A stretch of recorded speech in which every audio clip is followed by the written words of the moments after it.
بسم الله الرحمن الرحيم.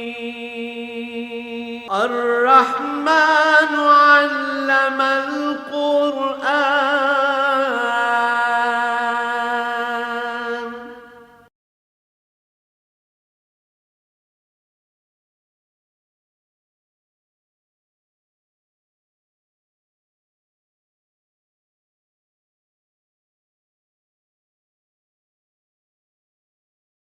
الحمد للہ رب العالمین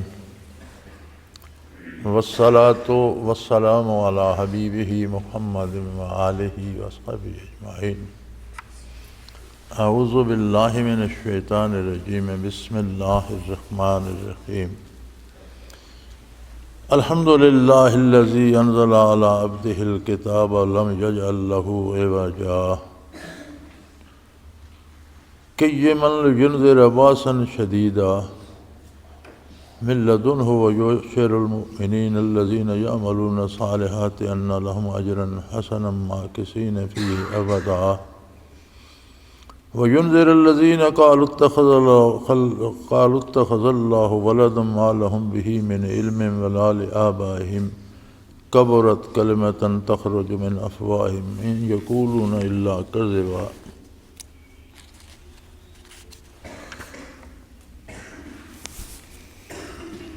فلعلک باخع نفسک علی آثارہم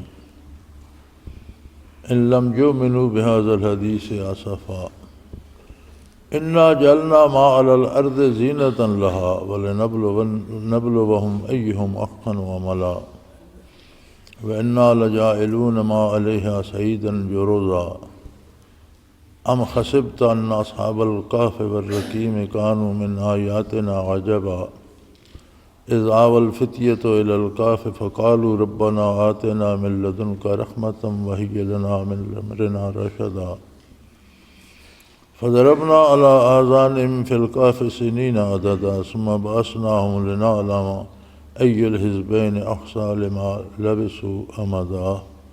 اللهم سبحانك لا علم لنا إلا ما علمتنا إنك أنت العليم الحكيم. مولاي صل وسلم دائما ابدا على حبیبک خیر الخلق کلہم.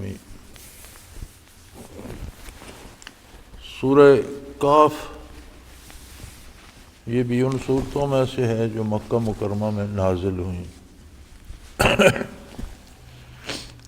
پہلے گزر چکا ہے کہ مشرکین مکہ نے علماء یہود کے پاس مدینہ منورہ وفد بھیجا کہ کوئی ایسے سوال ہمیں بتائے جائیں کہ ہم حضور صلی اللہ علیہ وسلم پر وہ سوال پیش کریں، آپ دعوی نبوت کرتے ہیں تو پرکھ ہو سکے. تو انہوں نے 3 سوال بتائے تھے. ایک روح کے بارے جو پہلے گزر چکا، اور دوسرے 2 اصحاب کہف کی بات اور ذوالقرنین کی بات، وہ اس سورہ مبارکہ میں ہیں.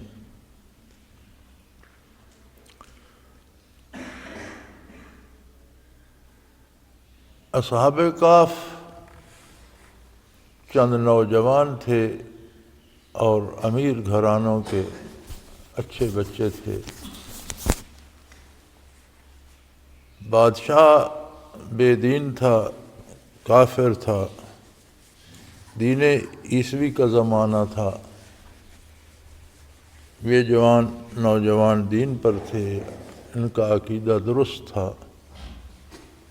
بادشاہ کا نام مفسرین نے دقیانوس لکھا ہے. تو جب یہ دوبارہ زندہ ہو کر لوگوں سے ملے اور لوگوں کو پتہ لگا کہ یہ 300 سال بعد یا اس سے بھی چند سال زیادہ بعد پھر زندہ ہو گئے ہیں، تو وہ بات ہوئی کہ یہ تو بہت 300 سال پرانے لوگ ہیں اور پھر زندہ ہو گئے. یہ بہت پرانی بات ہے ان کا غار میں جانا. تو اب تک یہ محاورہ آ رہا ہے، کوئی چیز پرانی ہو یا کوئی بات پرانی ہو یا کوئی پرانے بندوں جیسا کام کریں تو یہ کہتے ہیں یہ دقیانوسی بات. یہ محاورہ وہاں سے چلا آج تک مستعمل ہے. دقیانوس اس بادشاہ کا نام تھا اور وہ کافر تھا. تو اس کے پاس کسی نے شکایت کی کہ یہ تو آپ کے اہل دربار ہیں اور سردار لوگ ہیں، تو ان کی اولادیں جو ہیں وہ تو آپ کی بات نہیں مانتی، وہ تو اسی پرانے مذہب پر ہیں، مسلمان ہیں۔ تو اس نے انہیں دربار میں بلا کر بڑا ڈانٹا اور کہا کہ بھئی اپنا جو سب کا مذہب ہے اس پر آ جاؤ، یہ پرانی باتیں چھوڑ دو ورنہ قتل کر دیے جاؤ گے۔ تو انہیں جو مہلت ملی سوچنے کی، تو انہوں نے یہ سوچا کہ کس طرح اس سے بچا جا سکتا ہے۔ تو انہوں نے فیصلہ کر لیا کہ جنگل میں جاتے ہیں، آبادی سے نکل جاتے ہیں۔ جنگل میں گئے، ایک غار میں پناہ گزین ہوئے، اللہ کریم سے دعا کی، وہ سارا قصہ آگے آ رہا ہے۔ اللہ کریم نے انہیں تو اپنے جوار رحمت میں لے لیا، اور 309 سال بعد پھر ان کی نیند کھلی اور پھر ظاہر ہوئے۔ اور جب ان کی نیند کھلی تو تب ایک مسلمان بادشاہ تھا، دقیانوس کی نسل ختم ہو گئی تھی، اس سے مسلمان بادشاہ نے فتح کر لیا جو خود دین عیسوی پر تھا۔ لیکن تب تک دین میں بہت سی چیزیں آمیزش کر دی گئی اور حقائق مسخ کر دیے گئے تھے، حتیٰ کہ حیات بعد الموت کا انکار ایک فرقہ کر رہا تھا۔ عجیب عجیب چیزیں لوگ مالی مفاد کے لیے ایجاد کر لیتے ہیں، نام دین کا ہوتا ہے، حاصل دنیا کرنا چاہتے ہیں۔ جیسے آج کل بھی ہمارے پاس بھی ایک بڑا فرقہ ہے جو عذاب و ثواب قبر کا اور برزخی زندگی کا انکار کرتا ہے۔ تو اس زمانے میں بھی یہ فتنہ پیدا ہو گیا تھا کہ جب مر گیا، جہاں گیا گیا، بس اس کا پھر قبر میں کون سی زندگی ہے اور پھر کیا ہے۔ تو یہ ایک عظیم فتنہ پوری ریاست میں پھیلا ہوا تھا۔ تو اللہ کریم نے جب انہیں دوبارہ نیند سے جگا دیا اور 300 سال بعد پھر زندہ ہو کر آ گئے اور اس زمانے کا سکہ لے کر بازار گئے، تو لوگوں نے دیکھا یار یہ سکہ تو دقیانوس کا ہے، بہت پرانا ہے، تو یہ کہاں تھے، کیسے آئے، کیا ہوا؟ تو وہ ساری جب بات کھلی تو پھر لوگوں نے توبہ کی اور تائب ہوئے ان فتنوں سے اور اسلام قبول کر لیا، سب نے فتنہ ختم ہو گیا، اللہ کریم نے انہیں موت دے دی۔ جگہ کی تعیین مختلف جگہیں علماء نے لکھی ہیں، کسی نے کہا فلسطین میں تھے، کسی نے کہا فلسطین کے جنوب میں کوئی جگہ ہے وہاں تھے، اور 3-4 جگہیں لکھی ہیں۔ اب ایک کتاب آئی ہے مفتی تقی عثمانی صاحب کی، انہوں نے اس غار کے بارے لکھا ہے کہ وہ وہاں کہیں تشریف لے گئے، اصحاب الکہف والرقیم۔ تو بعض تفسیروں میں ملتا ہے کہ رقیم اس وادی کا نام تھا جس میں غار ہے، لیکن مولانا نے جو مفتی صاحب نے لکھا ہے کہ اب بھی رقیم نام کی ایک بستی اس غار کے باہر وادی میں ابھی تک موجود ہے۔ تو یہ وہاں غار میں بھی تشریف لے گئے، لیکن یہ کوئی مستند بات آج تک کسی نے متعین نہیں کی کہ وہی غار ہے یا کوئی اور غار ہے۔ تو اب تو 1400 سال اور بھی گزر گئے، تو وہ تو 400 سال پہلے کی بات تھی، 1800 سال ہو گئے، 1900 سال، 2000 سال تقریباً۔ تو کوئی تعیین ضروری بھی نہیں، واقعہ چونکہ عجیب و غریب تھا اور حضور اکرم صلی اللہ علیہ وسلم پر بطور سوال پیش کیا گیا، تو اللہ کریم نے اس کے جتنے ضروری حصے تھے وہ بیان فرما دیے، زیادہ تفصیلات نہیں فرمائیں، کون کس کا بیٹا تھا، اس کا نام کیا تھا، وہ کتنے گز دور تھی، شہر کتنے دور تھا، یہ ساری باتیں نہیں جو ضروری تھے۔ اور قرآن کریم کوئی تاریخ کی یا جغرافیے کی کتاب بھی نہیں ہے۔ آپ دیکھتے ہیں ایک واقعہ اس کے مختلف اجزاء مختلف جگہ بیان ہوتے ہیں اور کئی بار دہرائے جاتے ہیں، تو جو اس وقت کی بطور دلیل جو ضروری ہوتا ہے وہ ارشاد فرمایا جاتا ہے، جو موقع محل پر دلیل کے طور پر استعمال ہو، قصہ بیان کرنا مقصود نہیں تھا۔ تو یہاں بھی کفار کو جواب دینا مقصود تھا، تو جو اس کے حصے ضروری تھے ان کی ہدایت کے لیے اس میں رہنمائی فرما دی گئی۔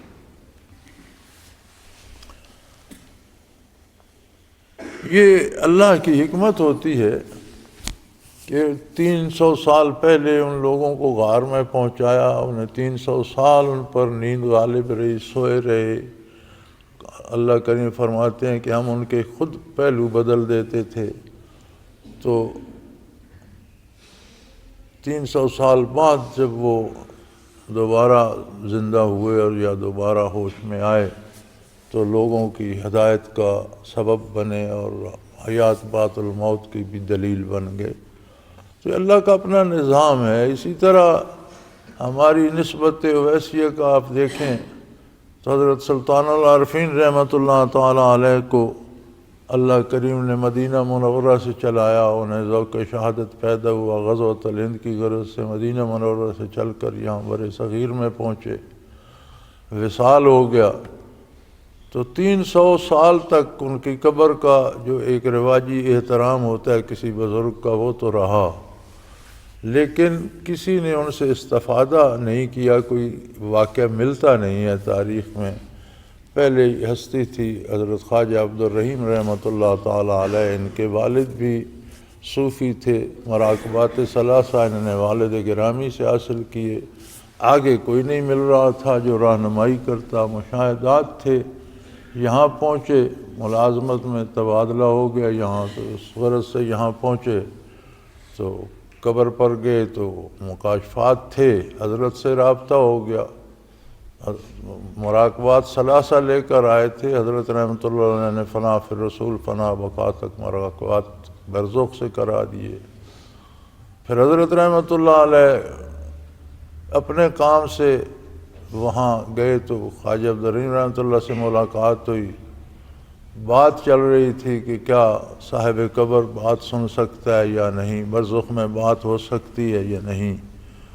حضرت رحمۃ اللہ علیہ بھی اس کے بڑے مخالف تھے، تو آپ نے دلیلیں وغیرہ مجلس میں بیان کی، جیسے علماء کی مجلس میں حضرت کی عادت بھی تھی سماع موتیٰ کے خلاف۔ تو خواجہ عبد الرحیم تشریف فرما تھے، انہوں نے کہا بھئی مولانا آپ کی دلیلیں بڑی وزنی، آپ کی بات ٹھیک ہوگی، لیکن ہمارے ساتھ تو برزخ میں بات کرتے ہیں، ہم آپ کی دلیلیں کیسے مانیں؟ تو ان کی بے ساختہ بات اور ان کا زہد و تقوی اور ان کی پارسائی اور ان کو دیکھ کر حضرت کو خیال آیا کہ یہ بندہ جھوٹ نہیں بول سکتا، یہ کوئی بات ہے۔ تو حضرت رحمۃ اللہ ان کے ساتھ فرمایا میری بات کرا دو، بس تشریف لے گئے مزار پر اور آگے سلسلہ 300 سال 350 سال بعد پھر ایک سلسلہ رشد و ہدایت اور سلسلہ نسبت اویسیہ چل نکلا، اور الحمدللہ آج روئے زمین پر پھیلا ہوا ہے۔ یہ اللہ کریم کی حکمت ہوتی ہے کہ آج تصوف کا جگہ جگہ انکار ہو رہا ہے، مراقبات کا، حیات برزخ کا انکار ہو رہا ہے، اور یہاں اللہ کریم نے اس کو روئے زمین پر پھیلا دیا۔ اب اس کی منصوبہ بندی اللہ کریم نے 300-400 سال پہلے فرما دی تھی، یہ اس کے اپنے کام ہے۔ اسی طرح اصحاب کہف کو غار میں مقیم کر دیا 300 سال بعد، جب فتنہ حیات بعد الموت سماع موتیٰ وغیرہ پیدا ہوا تو انہیں میدان میں لے آئے اور لوگوں کی ہدایت کا سبب بن گئے۔ یہ اللہ کریم کے اپنے نظام ہیں جنہیں وہ خود ہی بہتر سمجھتا ہے۔ الحمدللہ تمام خوبیاں، سارے کمالات اس وحدہ لا شریک کے لیے۔ کہیں کسی میں حسن ہے، کہیں کسی کے پاس علم ہے، کہیں کسی کے پاس زور بازو ہے، کہیں کسی کے پاس حکومت ہے، کسی کے پاس دولت ہے، تو جتنے کمالات کسی کے پاس ہیں کسی کے ذاتی نہیں ہیں، سب اللہ کے ہیں۔ کسی کو علم عطا کر دے، کسی کو شعور عطا کر دے، کسی کو حکومت اقتدار عطا کر دے، تو سب کے پاس اللہ کی امانت ہے، وقتی ہے، لمحاتی ہے، دائمی سب اللہ کے ہیں، اس کی ذاتی صفات ہیں، وہ مالک ہے۔ اور بہت شکر ادا کرنا چاہیے اس کا بے پناہ، جس کی کوئی حد نہیں، کہ اس نے اپنے بندے صلی اللہ علیہ وسلم پر کتاب نازل فرمائی۔ یہ معمولی بات نہیں ہے، نہ یہ معمولی کتاب ہے، نہ یہ کسی عام انسان پر نازل ہے۔ اللہ عبد ہی، وہ فرمایا گیا نا کہ عبد دیگر عبدہو چیز دیگر۔ اب جس ہستی کو اللہ کریم خود اپنا بندہ کہیں وہ بات اور ہے، اور جو یہ کہتا رہے میں اللہ کا بندہ ہوں وہ بات اور ہے۔ سب اللہ کے بندے ہیں، لیکن جسے اللہ کریم خاص اپنا بندہ کہے وہ مرتبہ مقام وہ اور ہے۔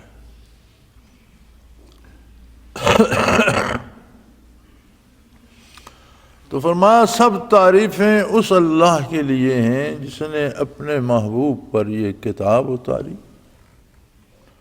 اور پھر مزے کی بات یہ ہے کہ اس کتاب کو بڑے سے بڑے عالم اور فقیہ سے لے کر عام ان پڑھ آدمی تک سمجھ سکتا ہے۔ لم یجعل لہ عوجا، اس میں کوئی اللہ کریم نے ایسی بات نہیں رکھی جس میں الجھاؤ۔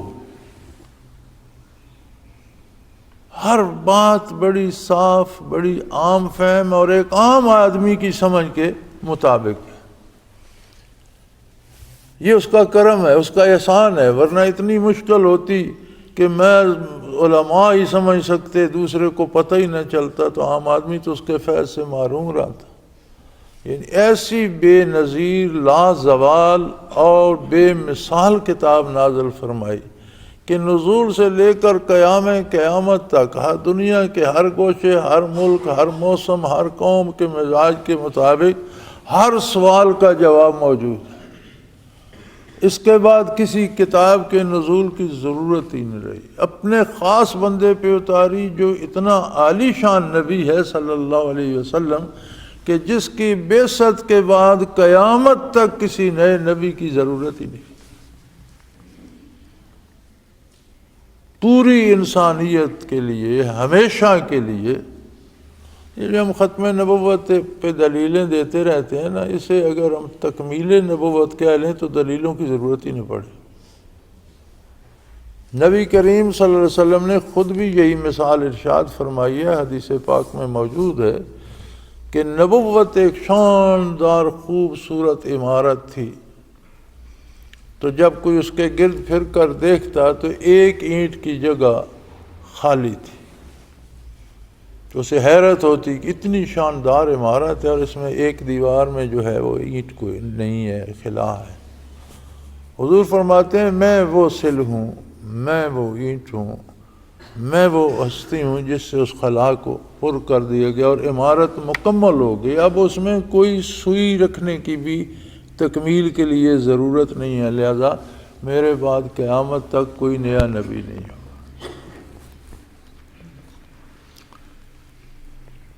بہت شور تھا قادیانیت کا، اور علماء مقابلے میں ہوتے تھے۔ سید انور شاہ کشمیری رحمۃ اللہ تعالیٰ علیہ، پیر مہر علی شاہ صاحب نے بڑا کام کیا اور بڑے مناظرے کیے، بڑا جہاد کیا۔ دوسر علماء بھی، اب سب کے نام تو مجھے یاد بھی نہیں، آتے بھی نہیں، لیکن جتنے جید علماء بر صغیر کے تھے وہ سارے مقابلے میں آ گئے۔ تو اچھے اچھے پڑھے لکھے لوگ بھی متاثر ہونے لگے۔ تو علامہ ڈاکٹر محمد اقبال نے اس سارے مخمصے کا جواب چاہا سید انور شاہ کشمیری رحمۃ اللہ علیہ سے۔ ان کے پاس حاضر ہوئے اور کہا حضرت یہ قادیانیت کے بارے کوئی مجھے بات سمجھائیے، کیونکہ پی ایچ ڈی تھے ڈاکٹر اقبال، فلسفے کے ماہر تھے، فلاسفر تھے، بہت بڑے فلاسفر تھے، دنیا کے لیول پر مانے ہوئے فلاسفر۔ تو میں حیران ہوتا ہوں کہ اہل علم کے اور اللہ کے بندوں کی باتیں کیا ہوتی ہیں۔ اب کوئی ہمارے جیسا مولوی ہوتا تو وہ کوئی آیت کا حوالہ دیتا، کسی حدیث کا حوالہ دیتا، کہیں سے کوئی قول نکالتا، یہ ہے یہ ہے۔ انہوں نے سادہ سا ایک جملہ ارشاد فرمایا کہ ڈاکٹر صاحب اگر اور کسی کو نبی مان لیا جائے تو نبی کریم صلی اللہ علیہ وسلم کی انفرادیت ختم ہو جاتی، یعنی پھر حضور کا مقام بھی وہی رہ جاتا ہے جیسے پہلے نبی آئے دنیا سے تشریف لے گئے، ان کے بعد پھر کوئی اور آ گیا۔ یہ حضور کی انفرادیت ہے کہ قیامت تک نئے نبی کی ضرورت نہیں، ایسا کوئی نبی پہلے نہیں آیا جس کے بعد نبوت کی ضرورت نہ رہی۔ تو اگر اب ہم کسی کو نبی مان لیں تو حضور کی انفرادیت تو ختم ہو گئی۔ اب چونکہ یہ فلسفی تھے تو بات ان کے سینے میں جا کر لگی کہ ایسا نہیں ہو سکتا، یہ ممکن نہیں، ایسا نہیں ہو سکتا، نبوت مکمل ہو گئی، بس اب کوئی نبی نہیں آ سکتا۔ تو اپنے اس محبوب بندے پر کتاب اتاری جس میں قیامت آنے تک کسی بات کا جواب کہیں میں نہیں مل سکتا، ممکن نہیں ہے، ہر بات کا جواب موجود ہے، ہر بات کا راستہ موجود ہے، ہدایت موجود ہے۔ اور پھر مزے کی بات یہ ہے کہ ایسی کتاب جو نزول سے لے کر قیامت تک لوگوں کو کتاب کی حاجت سے بے نیاز کر دے، فرمایا وَلَمْ يَجْعَلْ لَهُ عِوَجًا، اس میں کوئی الجھاؤ نہیں ہے، کوئی باتیں الجھی ملجھی ہوئی نہیں، ہر بات عام فہم، ایک عام کسان، ایک عام ان پڑھ آدمی بھی سمجھ سکتے ہیں، اس سے بات کرو بات اس کی سمجھ میں آ جاتی۔ یہ اس کا دوسرا احسان ہے کہ ایسی کتاب کو اتنا آسان رکھا، ورنہ کسی ایک موضوع پہ آپ کتابیں دیکھیں تو اتنی مشکل ہیں کہ سر پھاڑ دو تو سمجھ نہیں آتی، اور بڑی ہی کوئی پائے کے عالم ہو تو کوئی اس سے مطلب نکالنے عام قاری کو تو پتہ ہی نہیں چلتا۔ فرمایا اسے اتنا آسان کر دیا کہ اسے کی کسی آیت میں کوئی الجھاؤ نہیں ہے، کہ یہ من بالکل تک سیدھا رکھنے والی کتاب ہے، آپ اس کے اعمال پہ احکام پہ عمل کرتے جائیں، اور سب سے بہترین ذریعہ عمل یہی ہے کہ یہ ماں تک سیدھی، کوئی اس میں کمی بیشی، کوئی نرمی، کوئی خطا کہیں، کوئی دھوکہ کچھ بھی نہیں ہے، بالکل سیدھی۔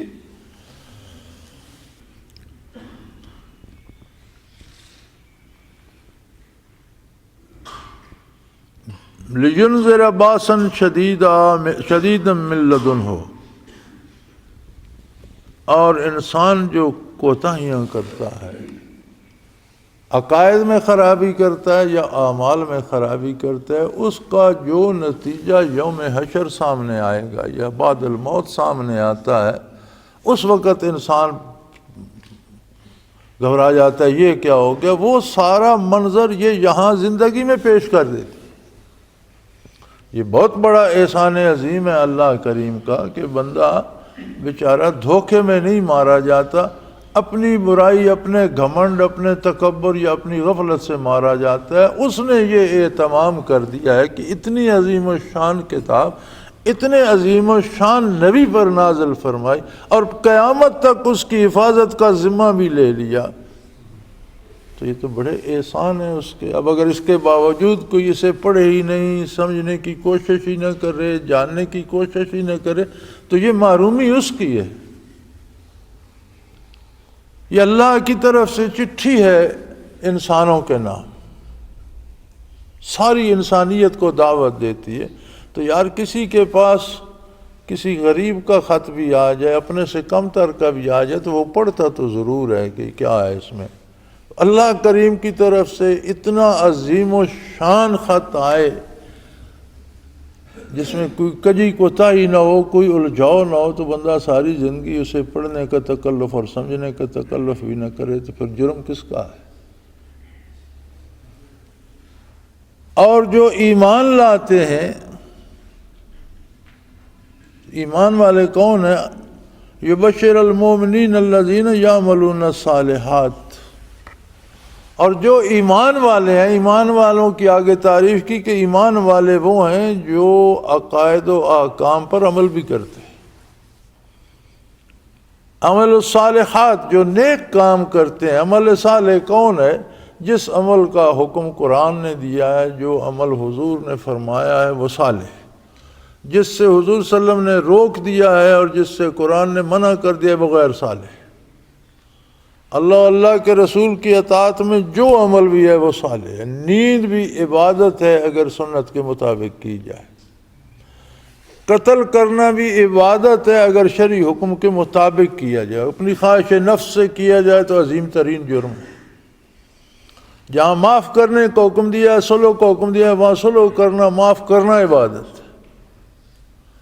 تو فرمایا ایمان والے وہ ہیں جو اس کے احکام پر عمل بھی کرتے ہیں، حضور کا اتباع کرتے ہیں، نیک کام کرتے ہیں۔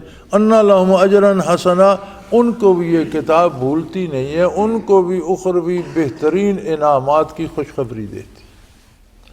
جرم کرنے والے کو آخرت کی سزاؤں کی اطلاع دیتی ہے کہ یہ جرم چھوڑ دو ورنہ اس مصیبت میں جا پھنسو گے۔ نیکی کرنے والوں کو بشارت دیتی ہے کہ اس پر قائم رہو، اس کے بڑے بڑے انعامات ہیں۔ ماکثین فیہ ابدا، اور اس کے انعامات ختم ہونے والے نہیں ہیں۔ تمہاری تو تھوڑی سی زندگی ہے۔ پچھلے دنوں میرے پاس ایک حضرت تشریف لائے، تو کوئی بات ہوئی تو کہنے لگے ہمارا خاندان یہاں 9 نسلوں سے آباد ہے۔ تو میں نے کہا 9 نسلوں کی 3 صدیاں 300 سال بنتے ہیں، عموماً ایک صدی میں 3 نسلیں گزر جاتی ہیں، تو اس کا مطلب ہے آپ 300 سال سے ہیں۔ تو وہ فرمانے لگے حضرت اس طرح تو حساب کیا جائے انسانی نسلوں کا تو دنیا کی عمر تو 5000 سال بنتی ہے جب سے انسان آباد ہوا۔ زمین تو پہلے کب کی تھی یہ اللہ جانے، لیکن جب سے آدم علیہ السلام زمین پر تشریف لائے اور انسان آباد ہوا تو یہ تو سارے 5000 سال بنتے ہیں۔ تو میں سوچ رہا تھا کہ 5000 سال بھی کب بنتے ہیں، یہ تو 5 دن بنتے ہیں۔ ان یوما عند ربک کالف سنۃ مما تعدون، اللہ کے نزدیک آپ کی گنتی کے مطابق 1000 سال کا ایک دن ہے، تو 5000 سال تو 5 دن بنے، اور 5 دنوں میں اتنی مخلوق گزر گئی۔ ہم بھی اسی مخلوق میں شامل ہیں، ہم ایسے بیٹھے ہیں جیسے ہم نے یہاں ہمیشہ رہنا ہے۔ تو اگر دنیا کی انسانی آبادی سے لے کر آج تک عمر 5000 سال ہے تو ہماری زندگی تو پھر 5 منٹ بھی نہیں بنتی۔ اس حساب سے کیلکولیشن کی جائے تو ہمارے پاس تو 5 منٹ بھی نہیں ہے۔ ان 5 منٹ میں بھی اللہ کی اطاعت نہیں کر سکتے، ان میں بھی گمراہ ہو جاتے ہیں اور برائیوں پہ آ جاتے۔ اور یہی حال ہوگا جب قیامت کو اٹھیں گے نا ہم، تو پھر ہم کہیں گے یار پل بھر ہی تھا، کوئی لمحہ ہی تھا وہ گزر گیا، پتہ نہیں ہم سے اس میں کیوں خطا ہوئی۔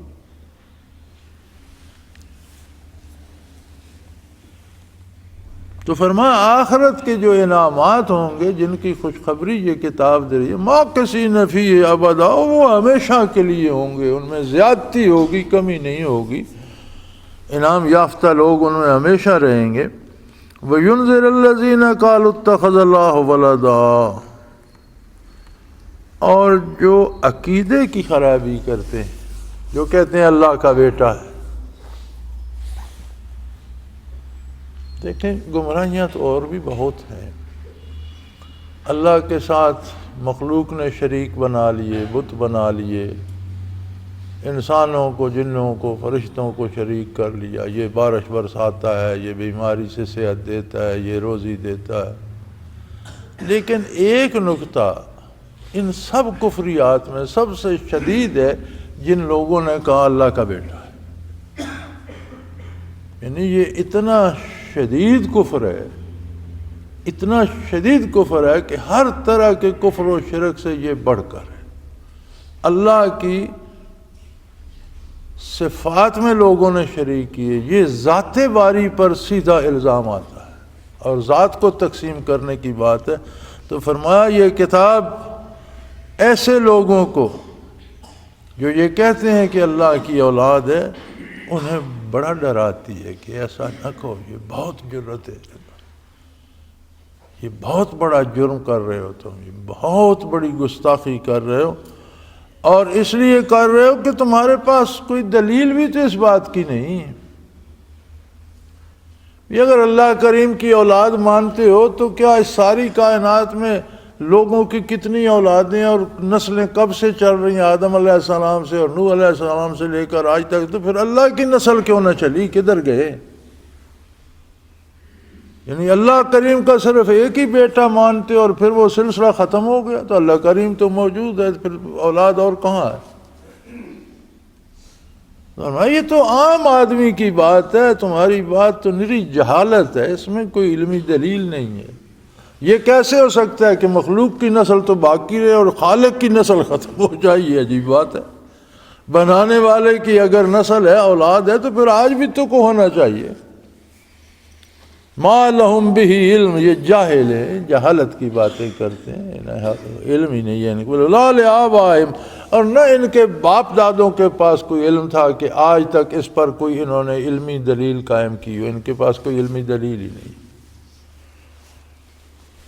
کبرت کلمۃ تخرج من افواہہم، یہ بہت بھاری گناہ کی بات ہے جو ان کے منہوں سے نکل رہی ہے۔ یہ معمولی انسان ہے، چند لمحے ان کی زندگی ہے، اور یہ اللہ کریم کی ذات پر الزام لگا رہے ہیں۔ ایسے بے وقوف ہیں، بہت بڑی گستاخی ہے جو یہ کر رہے ہیں۔ ان یقولون الا کذبا، اور یہ یقینی بات ہے کہ یہ محض جھوٹ بول رہے ہیں، کوئی دلیل ان کے پاس نہ نقلی نہ عقلی، کوئی دلیل ہے ہی نہیں، یہ محض جھوٹ بول رہے ہیں۔ قرآن کی انہی باتوں سے تو مغرب کی دنیا چڑھتی ہے، ناراض ہوتی ہے، کیونکہ قرآن لگی لپٹی تو رکھتا نہیں کہ یہ من سیدھی بات کہتا ہے، اور پھر وہ انہیں کڑوی لگتی ہے، اور پھر وہ ہیلے کرتے ہیں مسلمانوں کے خلاف۔ اور پھر تیسری بات یہ ارشاد فرمائی، فَلَعَلَّكَ بَاخِعٌ نَفْسَكَ عَلَىٰ آثَارِهِمْ، میرے حبیب یہ کفر کرتے ہیں، شرک کرتے ہیں، ظلم کرتے ہیں، لوگوں پر مال چھینتے ہیں، عزتیں لوٹتے ہیں، جانیں لیتے ہیں لوگوں کی، اور اللہ کے ساتھ شرک کرتے ہیں، بتوں کو، مخلوق کو خالق کی صفات میں شریک کرتے ہیں، اور انہوں نے تو حد ہی کر دی کہ اللہ کی اولاد مان بیٹھے، اللہ کا بیٹا، یہ تو حد سے ہی گزر گئے۔ ان کا یہ کردار ہے، اور آپ ان کے لیے اتنے دکھی ہوتے ہیں گویا جان ہی دے دیں گے۔ فَلَعَلَّكَ بَاخِعٌ نَفْسَكَ عَلَىٰ آثَارِهِمْ، ان کے کرتوتوں پر آپ اتنے دکھی ہوتے ہیں، آپ صلی اللہ علیہ وسلم کو یہ دکھ ہوتا ہے کہ میری بعثت کے بعد یہ لوگ دوزخ میں کیوں جائیں، کوئی ایسا طریقہ ہو یہ بچ جائیں، یہ ہدایت پا لیں اور اللہ کی رضا کو حاصل کر لیں۔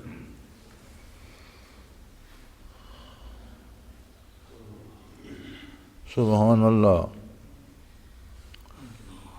نبی کریم صلی اللہ علیہ وسلم کے مزاج مبارک پہ قرآن گواہی دے رہا ہے کہ آپ کو کفار کے ہدایت نہ پانے کا دکھ بھی اتنا ہوتا ہے کہ گویا آپ جان دے دیں۔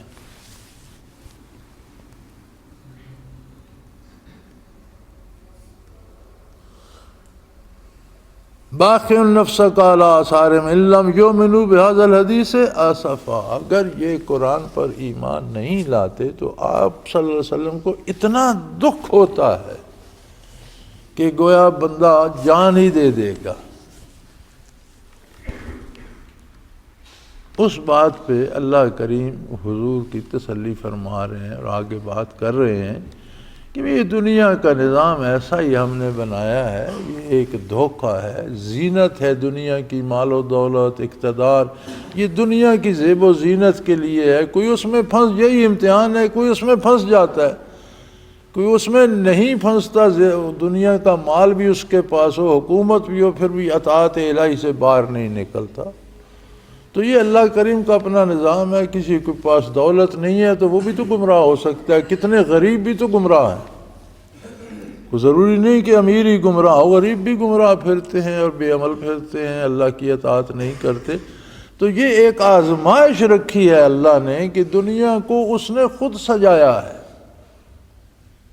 دنیا کم خوبصورت نہیں ہے، اس لیے کہ اللہ نے بنائی ہے اور سجائی ہے، اور اس درجہ سجائی ہے کہ کوئی میری طرف آتا ہے یا مجھے بھی چھوڑ کر دنیا کی طرف جاتا ہے تو پھر دنیا کی لذتیں، دنیا کی زیب و زینت، دنیا کا مال، دنیا کا اقتدار، یہ اتنی دلچسپی اور اتنی خوبصورتی اور اتنی چمک دمک ہے اس میں۔ تو میرے حبیب آپ یہ دکھ نہ کریں، یہ انتخاب میں نے بندوں کو دیا ہے، کسی نے زبردستی ان کو گمراہ نہیں کیا، ان کے پاس اختیار ہے۔ آج بھی توبہ کر لیں میں انہیں قبول کر لوں گا، آج بھی آپ کی غلامی کر لیں میں ان کے سارے گناہ معاف کر دوں گا، آج بھی آپ کے در پہ آئیں اور توبہ کریں اور آپ ان کے لیے دعا کر دیں تو سارا معاملہ ٹھیک ہو جائے۔ لیکن یہ آنا نہ چاہیں تو یہ میرا فیصلہ ہے، کوئی انہیں زبردستی نہ آپ لا سکتے ہیں نہ کوئی اور، یہ فیصلہ ان کا ہے۔ یعنی آپ صلی اللہ علیہ وسلم کو اتنا دکھ ہوتا ہے کہ کافر کیوں کفر پہ مرے گا، کاش یہ بچ جاتا۔ اور پھر وہ کسی نے کیا خوبصورت کہا ہے کہ دوستاں راہ کجا کنی محروم، دوستاں راہ کجا کنی محروم، تو کے بعد دشمنہ نظرداری۔ کہ کیا شان ہے آپ کی کہ دشمنوں کے دکھ میں گھلے جا رہے ہیں تو پھر دوستوں کو، ماننے والوں کو، اتباع کرنے والوں کو آپ کب محروم کرتے ہیں؟ کیا بحر کرم ہے آپ کا، کیا شان عالی ہے، چونکہ رحمت للعالمین ہے، ہر ایک پہ آپ کی نظر کرم ہے۔ اب کوئی اس نظر سے چھپنا چاہے، سامنے نہ آنا چاہے تو یہ اس کی اپنی ذمہ داری۔ تو فرمایا میرے حبیب آپ اتنا دکھ نہ کھایا کیجئے۔ یہ نہ سوچئے کہ حضور اکرم صلی اللہ علیہ وسلم کتنا دکھ کھاتے تھے اس بات کا کہ اللہ کریم کہہ رہے ہیں کہ آپ تو اتنا دکھ لیتے ہیں گویا جان ہی دے دیں گے۔ اب یہ محاورہ نہیں ہے، اللہ کریم کا کلام ہے، حقیقت ہے۔ تو جو ہستی گمراہوں کی گمراہی کے لیے اس قدر دکھ سہتی ہے، اطاعت گزاروں پہ کتنی کریم ہوگی۔ اب یہ تو ہمارا کام ہے نا کہ ہم حضور کی اطاعت کرتے ہیں یا رسومات کی کرتے ہیں، یہ تو فیصلہ ہمارا ہے۔ تو اللہ کریم نے تسلی دیتی ہوئی فرمایا کہ میں نے ہر انسان کو اختیار دیا ہے، وہ کدھر جانا چاہتا ہے۔ اگر کوئی آپ کا دامان رحمت نہیں تھامنا چاہتا تو چھوڑ کر بھی دیکھ لے۔ اِنَّا جَعَلْنَا مَا عَلَى الْأَرْضِ زِینَةً لَهَا، جو کچھ زمین پر ہے یہ ہم نے دنیا کو، زمین کو سجانے کے لیے بنایا۔ اس میں زر و جواہرات ہیں، اس میں زمینیں اور جائیدادیں اور جاگیریں ہیں، اس میں دریا اور نہریں، چشمے ہیں، اس میں طرح طرح کے درخت اور پودے اور پھل اور پھول ہیں، اس میں دولت، ہیرے جواہرات، سونا چاندی ہے، اس میں حکومت، اقتدار، بادشاہت ہے۔ یہ سب دنیا کی زینت ہے، ملمہ کاری ہے، یہ مستقل رہنے والی چیز نہیں ہے۔ اور آپ دیکھ رہے ہیں مخلوق کے پاس آ رہا ہے، جا بھی رہا ہے۔ بڑے بڑے صاحب اقتدار جیلوں کی نظر ہو گئے اور راہ گزرتے لوگ بادشاہ بن گئے۔ یہ تو اس میں تغیر و تبدل جاری ہے۔ اور پھر جب موت آتی ہے تو محل ہوں یا قلعے ہوں یا جائیدادیں یا جاگیریں یا گاڑیاں یا سونا چاندی، وہ کس کام کا؟ موت آئی تو بندہ تو ہر چیز چھوڑ کر، اس کا سانس نکل گیا تو مال وارثوں کا ہو گیا، اس کا رہا ہی نہیں۔ جو کچھ ساری زندگی اس نے جمع کیا تھا وہ رسا کا ہو گیا، اس کا اب کچھ بھی نہیں، وہ تو وہی ایک ٹکڑا کفن کا لے کر دنیا سے چلا گیا۔ باقی اس کے اعمال ہیں وہ ساتھ ہیں، اچھے ہیں یا برے، دنیا کی کوئی چیز ساتھ نہیں گئی۔ اِنَّا جَعَلْنَا مَا عَلَى الْأَرْضِ زِینَةً لَهَا، دنیا پر جو کچھ بھی ہے یہ دنیا کی حسن اور خوبصورتی بنانے کے لیے۔ اب دیکھیں نا، مقابلہ یہ تھا کہ ایک طرف رخ انور پروردگار عالی ہے اور دوسری طرف دنیا ہے۔ بندے پر انتخاب ہے کہ وہ کس کو چنتا ہے۔ تو اگر دنیا بھی اس کے ساتھ ہے لیکن جائز طریقے سے کمائی ہے، اللہ کی اطاعت دنیا کے ہوتے ہوئے کرتا ہے، تو یہ بہت بڑا ثواب ہے۔ اگر اللہ کی راہ میں دنیا چھوڑنی پڑتی ہے تو چھوڑ. یہی اصحاب کہف نے کیا تھا نا. بڑے بڑے عمراء گھروں کے تھے، رؤساء کے بیٹے تھے. توحید پر رہنے کے لیے انہوں نے سارے آرام، ساری سہولتیں، ساری دنیا تج دی اور غار میں جا کر بیٹھ گئے. وہ ایسا کریم ہے کہ اس نے ان پر ایسی میٹھی نیند مسلط کر دی کہ وہ مزے لیتے رہے، انہیں دنیا کی ضرورت ہی نہیں رہی. سوئے ہوئے بندے کو نہ پیاس کی ضرورت ہوتی ہے، نہ کھانے کی ضرورت ہوتی ہے، نہ پیشاب پخانے کی ضرورت ہوتی ہے. دنیا کی ضرورتیں ختم ہو جاتی ہیں. اور سویا ہوا زمین پر ہو یا شاہی محل میں ہو، جب نیند کی آغوش میں چلے جاتے ہیں تو وہ شاہی محل والا بھی ایسا ہی غافل ہو جاتا ہے جیسا فقیر زمین پر پڑا ہوا غافل ہو جاتا ہے. ایک جیسے ہو جاتے. تو انہوں نے کفر کے مقابلے میں میری توحید کو ترجیح دی اور اس پر جو کچھ ان کے پاس تھا انہوں نے ترج دیا. میں اتنا کریم ہوں کہ میں نے انہیں دنیا کی کسی چیز کا محتاج ہی نہیں رہنے دیا. انہیں پانی کی حاجت پیش آئے، کھانے کی حاجت پیش آئے، لباس کی حاجت پیش آئے، چھت کی حاجت پیش آئے، میں نے اسی غار میں ان کو اتنی مزے کی نیند دے دی کہ وہ صدیوں سوتے رہے. نہ ان کا لباس پھٹا، نہ ان پر بارش برسی، نہ ان پر دھوپ آئی. ہر چیز کو پابند کر دیا کہ انہیں موج میں رہنے دو. تو یہ قصہ بیان کرنے سے پہلے رب جلیل نے اس کا ما حاصل اور نتیجہ بیان فرما دیا کہ لوگوں کی ہدایت کا سبب بنے اور لوگوں کو سمجھ آئے کہ محض دنیاوی لذتوں کے لیے اللہ کی نافرمانی کرنا یہ بڑا گھاٹے کا سودا ہے، اور دنیا کو اللہ کے مقابلے میں قربان کرنا یہ بہت بڑی لذت کی اور بہت بڑے نفع کی بات ہے.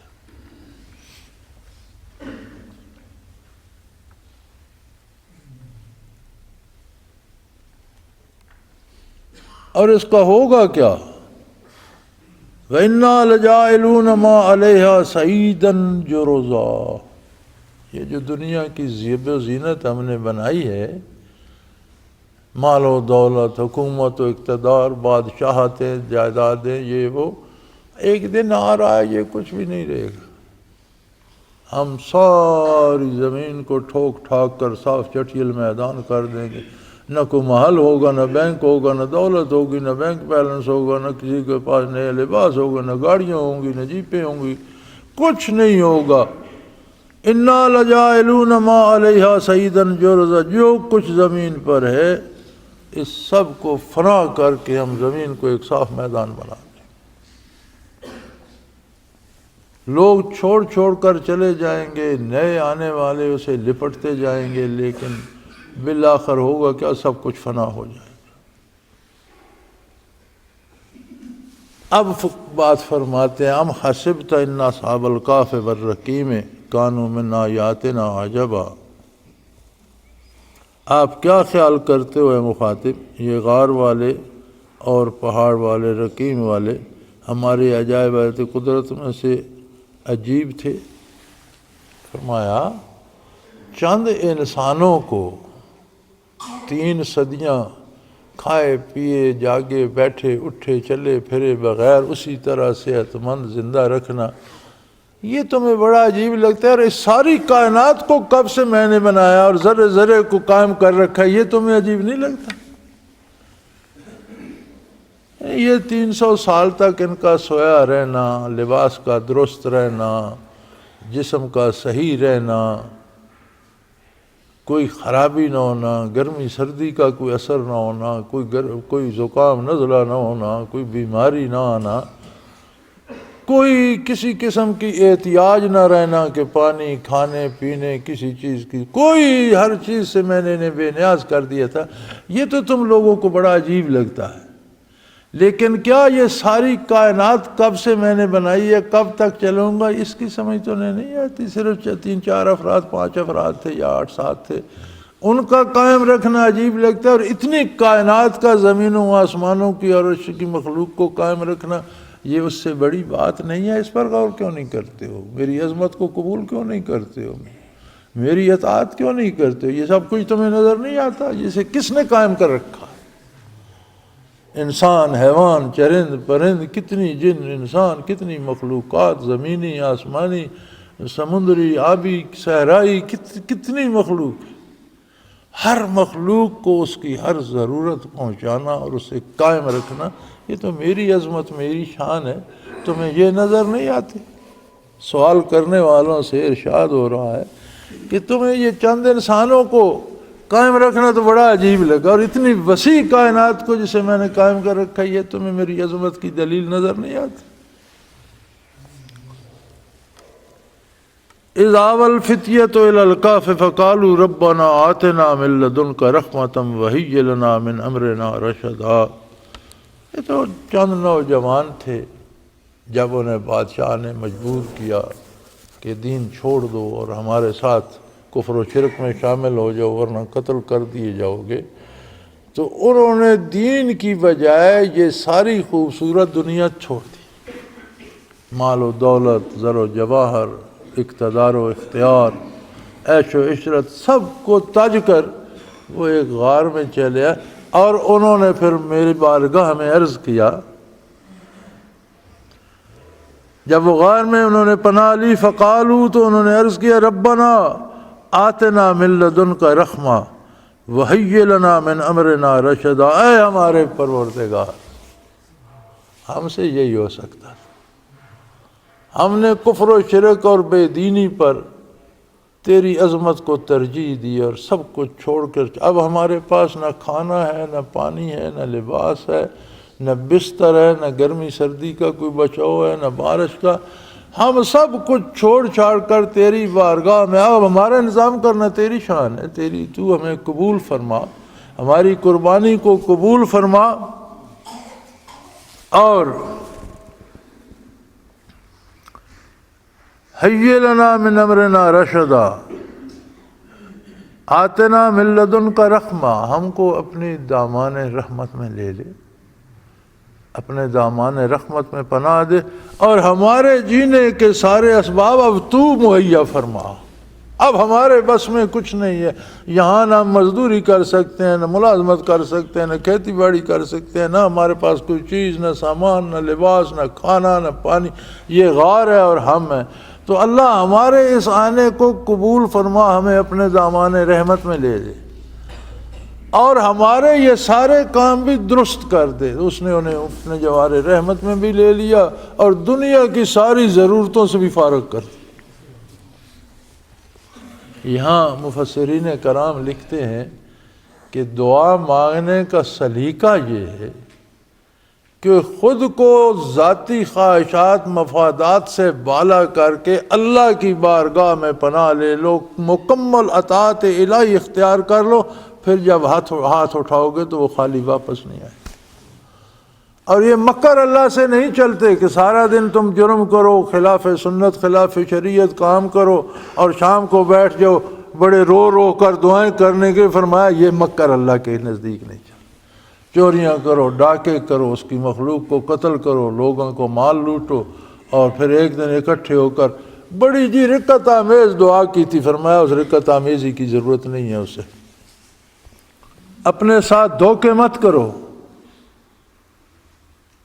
اللہ کی بارگاہ میں دنیا سے اپنا دامن چھڑا کر اس کی اطاعت کی پناہ میں آ کر پھر دعا کرو تو تمہاری دعا سنی بھی جائے گی، اس کا جواب بھی آئے گا۔ انہوں نے دعا کی، حتیٰ کہ یہ تو جب شہر سے نکلے تو راستے میں کوئی آوارہ کتا پھر رہا تھا، جیسے کتوں کی عادت ہوتی ہے وہ ان کے پیچھے چل پڑا۔ انہوں نے دعا کی، اللہ ہمیں دنیا کے اسباب سے بچا، اور ہمارا سامان زیست اب تو خود ہی کر، ہمارے پاس تو کچھ نہیں، اپنی رحمت میں لے لے ہمارا سامان زیست۔ 300 سال وہ سو رہے، 300 سال وہ کتا بھی بیٹھا رہا اور صحیح سلامت رہا۔ ساتھ ایک کتا تھا، وہ دروازے پر بازو پھیلا کر بیٹھ گیا، یہ 300 سال سوئے رہے، 300 سال وہ بھی سویا رہا، اور اللہ نے اسے کھانے پینے سے بھی استثناء دے دیا، دنیاوی حاجات سے بھی بچا لیا، اور زندگی بھی دے دی۔ اس کا مطلب ہے کہ اللہ کے خالص مخلص نیک بندوں کے پاس بیٹھا بھی جائے تو اللہ قبول فرما لیتا۔ کتنا کریم ہے وہ کہ کتے کو بھی حیات دے دی 300 سال کی، کتے کا بھی کوئی پہلو گلنے نہیں دیا، کسی کیڑے مکھی کو اسے ڈسنے نہیں دیا، کوئی اس کے بال جلد خراب نہیں ہونے دی، کوئی اسے بھوک پیاس نہیں لگنے دی، اسے ہر چیز سے بتا کر ویسے ہی سلامت۔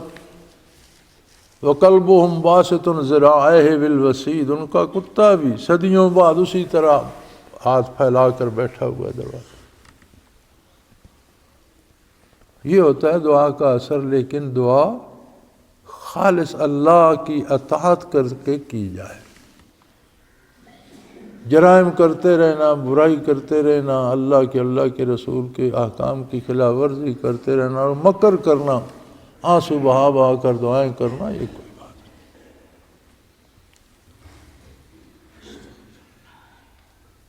فَضَرَبْنَا عَلَىٰ آذَانِهِمْ فِي الْكَهْفِ سِنِينَ عَدَدًا۔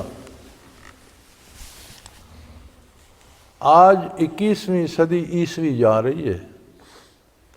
21ویں صدی عیسوی میں سائنس نے یہ تحقیق کی ہے کہ نیند کا تعلق آنکھوں سے نہیں کانوں سے۔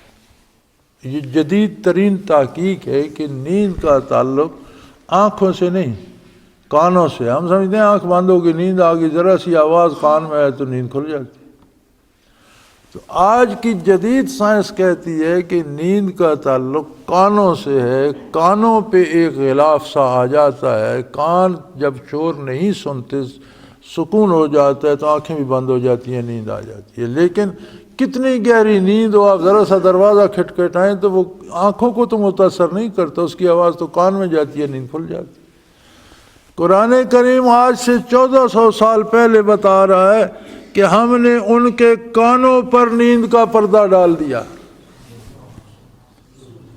جو بات آج 21ویں صدی کی سائنس کہہ رہی ہے، یہ بات قرآن کریم آج سے 1450 سال پہلے فرما رہا ہے کہ ہم نے ان کے کانوں پر نیند کا پردہ ڈال دیا۔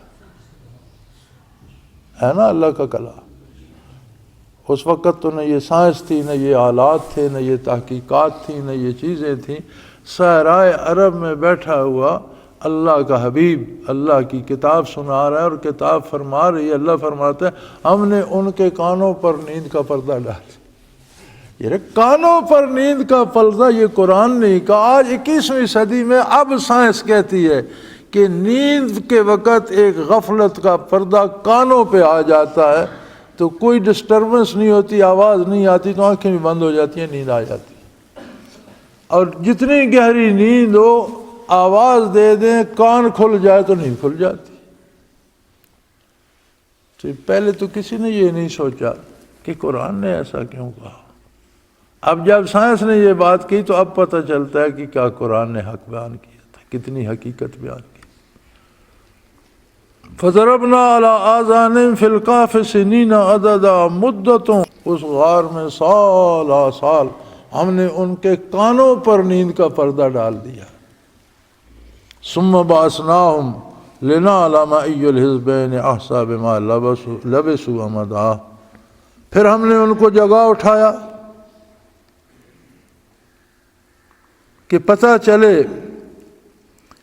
کہ اب انسانوں کو کس کو یقین ہے یا نہیں ہے کہ اتنا عرصہ وہ پہلے غار میں گئے تھے، اتنا عرصہ کیسے رہے، کس طرح رہے، اور لوگ اس نتیجے پہ پہنچیں کہ اللہ قادر ہے۔ وآخر دعوانا ان الحمد للہ رب العالمین۔ اللہ اللہ اللہ اللہ اللہ اللہ اللہ اللہ۔ حضرت امیر محمد اکرم آوان مد ذلہ العالی دارالعرفان منارہ ضلع چکوال میں سالہ سال سے قرآن و حدیث کے اوپر خطابات کر رہے ہیں اور سلسلہ نقشبندیہ اویسیہ کے مطابق لوگوں کو ذکر الہی کی تربیت دے رہے ہیں۔ وہ قرآن پاک کی تفسیر ترتیب وار بیان کر رہے ہیں۔ تفسیر قرآن کو وہ موجودہ ملکی اور بین الاقوامی حالات کے مطابق بیان کرتے ہیں۔ موٹر وے سے کلر کہار کے انٹرچینج سے نکلتے ہوئے کلر کہار کی جھیل سے ہوتے ہوئے میانی، بوچھال اور نور پور سے گزرتے ہوئے دارالعرفان منارہ پہنچ سکتے ہیں۔ حضرت امیر محمد اکرم آوان نے بچیوں اور بچوں کی دینی اور دنیاوی تعلیم کے لیے سقارہ اکیڈمی کے نام سے ایک درسگاہ بھی قائم کی ہے، جس کا افتتاح ملک پاکستان کے صدر جنرل محمد ضیاء الحق نے اپنے دست مبارک سے کیا تھا۔ وہ تمام احباب جو اسلام کی طلب رکھتے ہیں ان سے گزارش ہے کہ دارالعرفان منارہ ضلع چکوال میں امیر محمد اکرم آوان صاحب کے خطابات سے مستفید ہوں۔ وہ ہر جمعے کو نماز سے پہلے بیان فرماتے ہیں۔ ہر ماہ کی پہلی اتوار کو ماہانہ اجتماع ہوتا ہے جس میں آپ خصوصی خطاب فرماتے ہیں اور پاکستان کے چاروں صوبوں سے احباب اس اجتماع میں شرکت کرتے ہیں۔ اس کے علاوہ یہاں سال میں 2 مرکزی اجتماعات بھی ہوتے ہیں، ایک رمضان المبارک میں اعتکاف کا اجتماع اور دوسرا جولائی اور اگست میں 40 دن کا اجتماع ہوتا ہے جس میں روحانی تربیت کی جاتی ہے۔ اپنا خون سیماب دے کر اتنا ہم کر جائیں گے، نام آقا کا چمن میں پھر رقم کر جائیں گے۔